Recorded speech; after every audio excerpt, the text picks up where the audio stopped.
Time concentration graph के बारे में आज डिस्कस करेंगे। तो हमने देखा था rate of reaction, fast, moderate, slow, कौन कौन से टाइप्स थे रेट ऑफ रिएक्शन के एग्जांपल्स के साथ देखे थे। अभी तक आपको यूनिट ऑफ रेट आता है, ठीक है, क्या होता है, मोल पर डेसीमीटर क्यूब सेकेंड, ठीक है, मोल पर डेसीमीटर क्यूब सेकेंड यूनिट होता है रेट ऑफ रिएक्शन का। उसके बाद रेट ऑफ रिएक्शन क्या होता है, कंसंट्रेशन ऑफ रिएक्टेंट और product upon time is rate of reaction, ठीक है।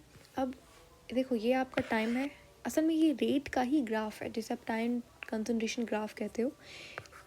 अब यहाँ पे देखो एक तरफ टाइम है और यहाँ पर कंसंट्रेशन है। कंसंट्रेशन हमने मोल पर डेसीमीटर क्यूब में ली है, टाइम हमने सेकंड में लिया है।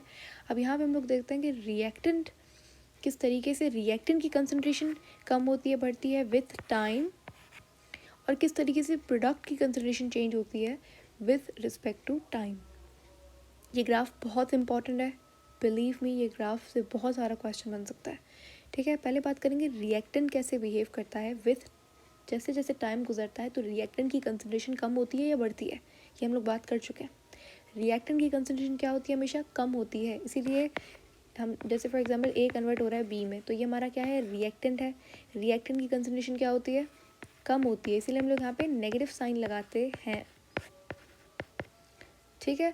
तो रिएक्टेंट की कंसंट्रेशन विथ टाइम कम हो रही है, तो यहाँ पर ये जो आप ग्राफ देख रहे हो ये रिएक्टेंट का ग्राफ है। क्यों, क्योंकि देखो विथ टाइम ये टाइम गुजर रहा है और ये कंसंट्रेशन है, देखो यहाँ पे समझ लो 5, 10, 15, 20, ठीक है, मोल पर डेसीमीटर क्यूब।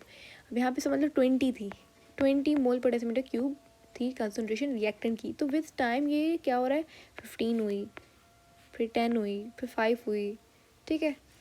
तो ये आप देख रहे हो यहाँ पे कंसंट्रेशन ऑफ रिएक्टेंट कम हो रही है। तो अगर आपसे पूछेंगे रिएक्टेंट का ग्राफ क्या होगा, तो डाउनवर्ड कर्व बनेगा हमेशा। रिएक्टेंट का time concentration graph downward curve में बनेगा, क्योंकि कंसंट्रेशन क्या हो रही है, विथ टाइम कम हो रही है। यहीं पे अगर आप प्रोडक्ट की बात करो तो प्रोडक्ट का एक राइजिंग कर्व बनेगा, यानी कि ऊपर इस तरीके से, विथ टाइम, टाइम बीत रहा है तो कंसंट्रेशन पहले 5 हुई, फिर 10 हुई, फिर 15, फिर 20, फिर इस तरीके से राइजिंग कर्व बन रहा है। क्यों, क्योंकि रिएक्टेंट कन्वर्ट हो रहा है प्रोडक्ट में, तो रिएक्टेंट की कंसंट्रेशन कम ही होगी और प्रोडक्ट की बढ़ेगी। तो बस सिंपल सा ग्राफ है और आपको पता होना चाहिए। एक और चीज़ यहाँ पे देखो, ये जो आप ब्लॉक्स देख रहे हो ये कुछ नहीं, इसको हम लोग बोलते हैं स्टीपनेस, ठीक है। यहाँ पे देखो स्टीपनेस जो है वो कम होती जा रही है विथ टाइम, स्टीपनेस जो है वो कम होती रह जा रही है। स्टीपनेस यानी कि तिरछापन। यहाँ पे आप अच्छे से समझ सकते हो ग्राफ से किस तरीके का क्वेश्चन आपको देखने को मिल सकता है। फॉर एग्जांपल मेरे पास ए रिएक्टेंट है, कन्वर्ट हो रहा है ये बी के अंदर। हमेशा रखना जो रेट है वो डायरेक्टली प्रोपोर्शनल होता है स्टीपनेस के साथ, ठीक है। अब देखो मैं आपसे पूछूंगी रेट कहाँ पर ज़्यादा है, यहाँ पर रेट ज़्यादा है या यहाँ पर रेट ज़्यादा है या यहाँ पर रेट ज़्यादा है, तो याद रखिएगा यहाँ पर रेट ज़ीरो है। क्यों, क्योंकि रिएक्टेंट की कंसंट्रेशन ज़ीरो है, ठीक है। ये देखो ना यहाँ पर समझ लो ये आपका एक्स एक्सिस पे क्या आ रहा है, ज़ीरो आ रहा है। तो दोनों की, रिएक्टेंट और प्रोडक्ट दोनों की कंसंट्रेशन पहले पहले क्या होती है, इनिशियली ज़ीरो होती है, फिर आहिस्ता आहिस्ता, सॉरी, रिएक्टेंट की कंसंट्रेशन ज़ीरो नहीं होती, प्रोडक्ट की कंसंट्रेशन ज़ीरो होती है, अभी रिएक्शन शुरू नहीं हुआ। हाँ, लेकिन रेट जो है वो अभी ज़ीरो होगा, ठीक है, रेट जो है वो ज़ीरो होगा। अब हमारे पास क्या हुआ है, रिएक्शन शुरू ही नहीं हुआ अभी तक, तो रिएक्टेंट की कंसंट्रेशन बहुत ज़्यादा है। रिएक्टेंट की कंसंट्रेशन इतनी, हम आपको क्वेश्चन कैसे पूछेंगे, रिएक्टेंट की कंसंट्रेशन बिगिनिंग में, in the beginning of reaction, reactant की कंसंट्रेशन कैसी होती है, मैक्सिमम होती है, मिनिमम होती है, मॉडरेट होती है, तो मैक्सिमम होती है, आप देख सकते हो।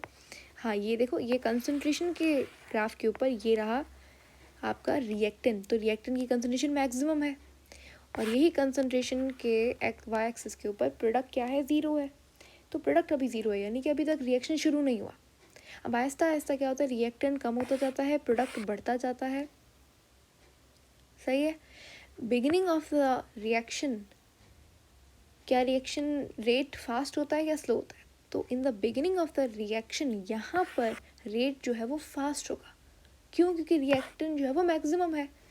आहिस्ता आहिस्ता फिर रेट क्या होगा, स्लो होता जाएगा, और जैसे ही अब देखो यहाँ पर आहिस्ता आहिस्ता ये रिएक्टेंट का कंसंट्रेशन है। जब रिएक्टेंट की कंसंट्रेशन यहाँ पर आके टच करेगी एक्स एक्सिस को, तो आपका जो कंसंट्रेशन है रिएक्टेंट का वो ज़ीरो हो जाएगा। तो मुझे बताओ क्या होगा, रिएक्शन स्टॉप हो जाएगा, ठीक है, क्योंकि सारा का सारा रिएक्टेंट कन्वर्ट हो जाता है प्रोडक्ट में, ठीक है। तो रेट ऑफ रिएक्टेंट या रेट ऑफ प्रोडक्ट की अगर आप बात करो तो ये दोनों ही पॉजिटिव क्वांटिटीज़ हैं, और ये वेरिएबल पैरामीटर, इसका मतलब ये है कि विथ टाइम हर एक सेकंड हर एक पॉइंट पे रेट जो है वो चेंज होता है, ठीक है। With passing time concentration change होती है, कंसंट्रेशन भी, अगर कंसंट्रेशन चेंज होगी तो रिएक्शन का रेट भी चेंज होगा, ठीक है, क्योंकि हमें पता है रेट जो है वो डायरेक्टली प्रोपोर्शनल होता है मोलर कंसंट्रेशन ऑफ रिएक्टेंट के, ठीक है। वैसे तो प्रोडक्ट भी आप बोल सकते हो molar concentration of reactant and product both, लेकिन आप प्रायोरिटी आप देते हो रिएक्टेंट को, ठीक है। अगर रिएक्टेंट की कंसंट्रेशन ज़्यादा होगी तभी तो प्रोडक्ट ज़्यादा बनेगा। देखो प्रोडक्ट डिपेंड करता है रिएक्टेंट पे, पहले तो रिएक्टेंट ही होता है फिर वही कन्वर्ट होता है प्रोडक्ट में, सही है। तो रेट डिपेंड करता है रिएक्टेंट की कंसंट्रेशन पे, ना कि प्रोडक्ट की कंसंट्रेशन पे, क्योंकि देखो प्रोडक्ट जो है वो खुद डिपेंड कर रहा है रिएक्टेंट की कंसंट्रेशन पे। अगर मेरे पास समझ लो 100 ग्राम्स ए है, तो अगर ये रेट ऑफ रिएक्शन, अब इसका समझ लीजिए कुछ भी है 20 मोल पर डेसीमीटर क्यूब सेकेंड है, अब ये 100 ग्राम कन्वर्ट हो गया 100 ग्राम प्रोडक्ट के अंदर बी है जो, अब यहाँ पे प्रोडक्ट पहले नहीं था, यानी कि प्रोडक्ट खुद डिपेंड कर रहा है रिएक्टेंट के ऊपर। तो रेट डायरेक्टली प्रोपोर्शनल होता है मोलर कंसंट्रेशन ऑफ रिएक्टेंट के ऊपर, सही है।